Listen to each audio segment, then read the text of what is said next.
सिर्फ चाय ना पी रहे हो, और एक बार जोरदार तालियां बजाएं तो हम एक मन का शेर सुना करके गीत पे पुनः लौटते हैं। बिल्कुल स्वागत। एक कवियों की मनोदशा, ये जितने बाणी पुत्र हैं, मंचासीन है या चाहे मंच के हमारे संरक्षक सभी हैं, सबकी बात पढ़ता हूँ 4 लाइनों में।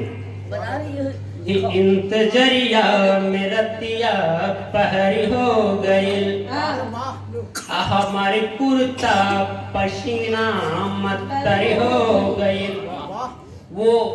वो शेर है जो शैलेश लोढ़ा जी के साथ कभी पढ़ने का मौका मिला था, और वो शेर छांट करके आप पवित्र धरती पर लाया हूँ आप सभी के लिए। स्वागत है भाई, स्वागत। इंतजरिया में रतिया पहरी हो गइल, हमारे कुर्ता पसीना हम तरी हो गइल। तू हमका 10 बात कहलू त कुछ ना भइल, हमारे एक बात थुका जहर हो, हमारे एक बात थुका जहर हो। बहुत बढ़िया, बहुत। और हमारा देश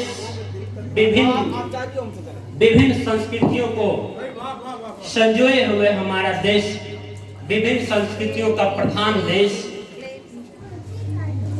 आइए कुछ संस्कृतियों या उसी भोजपुरी की मिठास को आपके जहन तक पहुंचाने का प्रयास करते हैं। गीत का सिर्फ